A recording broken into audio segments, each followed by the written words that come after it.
I cannot thank you enough for helping me. Tonight is going to be wonderful. Right from the start, I felt like an outsider. Like I didn't really belong. All this time, I feel like everyone has been comparing me to her. All this time, I thought you disliked me. All those notes and instructions. I felt like a child. I thought... Silly thoughts. I've always been here for you. But tonight,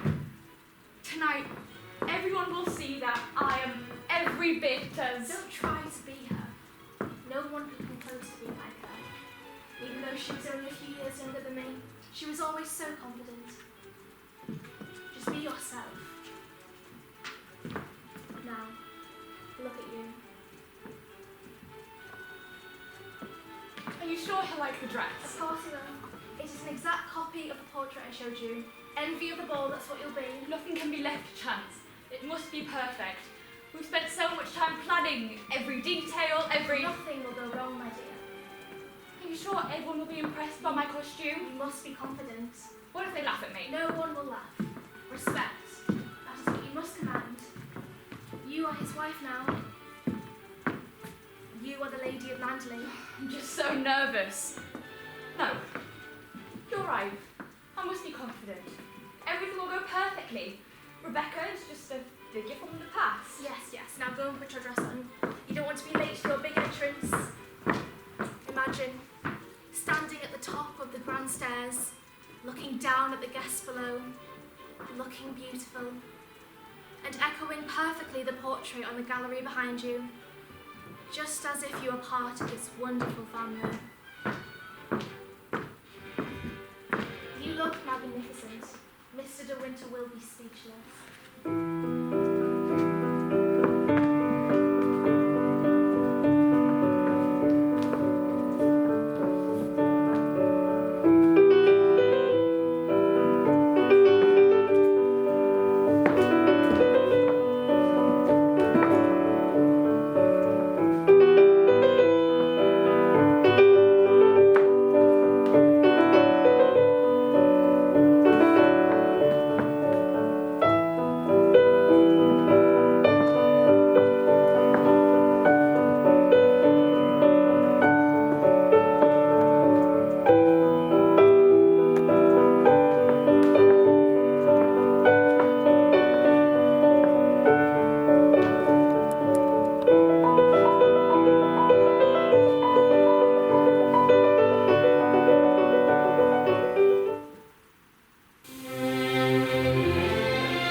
you do, Mr. De Winter? What the hell do you think you're doing? Go and change. What are you standing there for?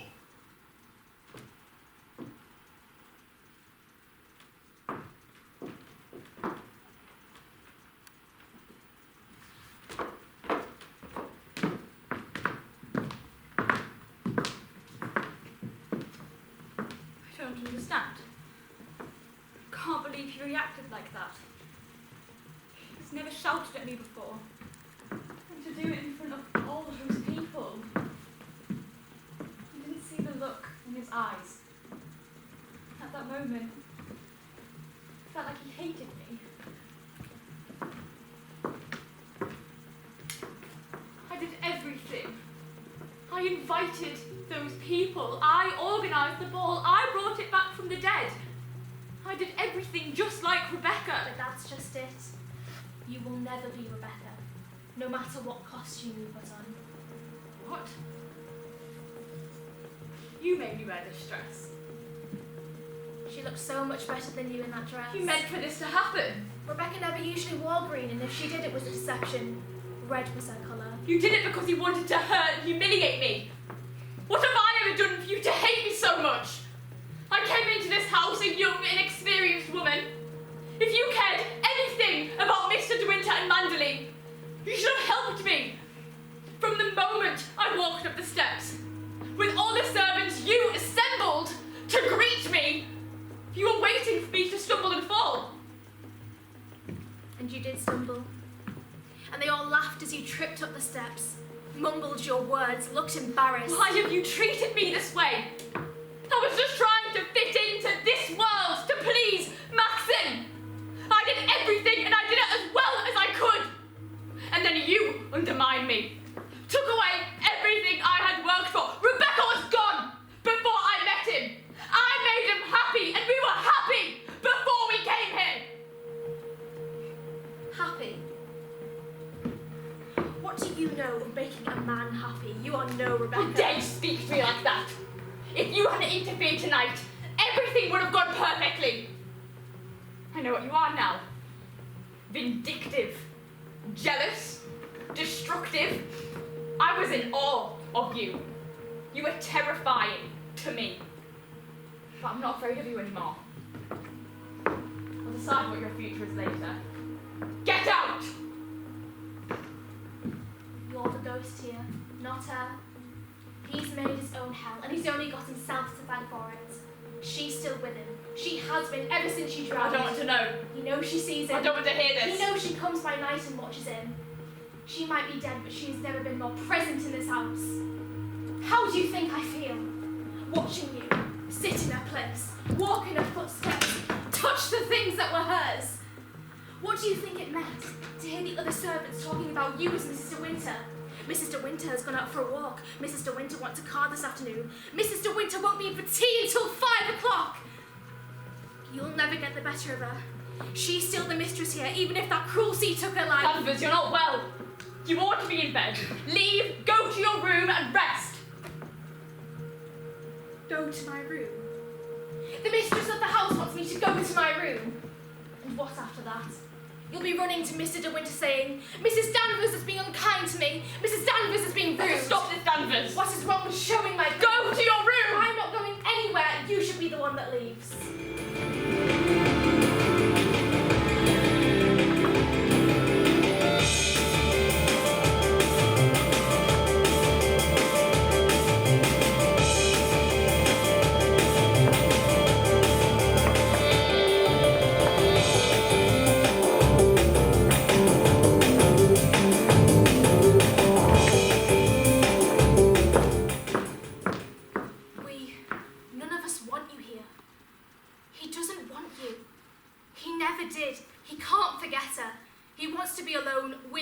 That's not true. You're just saying that to hurt me. It is true. It's you that should be lying in that church crypt, not her. Her ghost just haunted our marriage.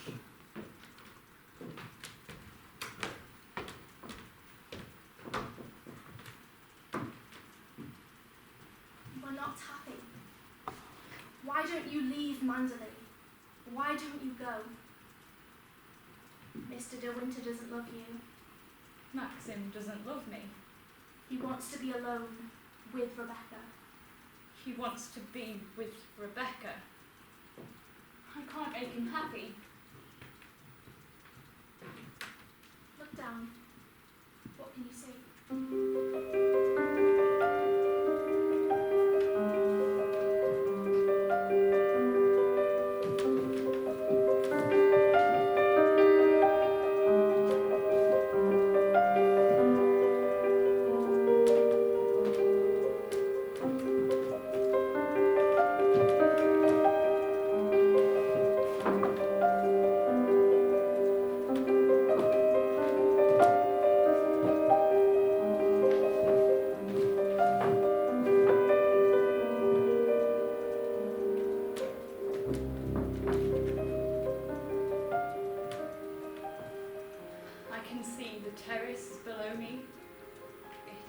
grey and indistinct in this white fog.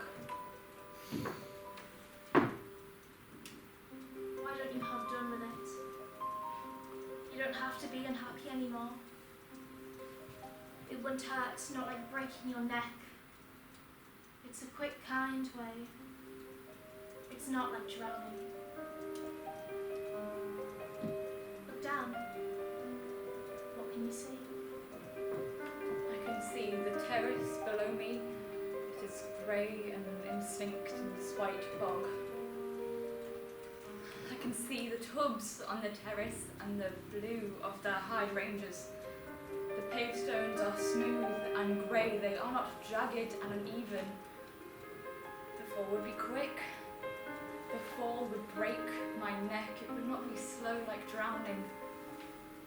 There's nothing but the white mist about me. If I jump, I will not see the stones rise up to meet me. The fog will carry me down to them unseen. I will forget unhappiness, forget Rebecca, forget Maxim.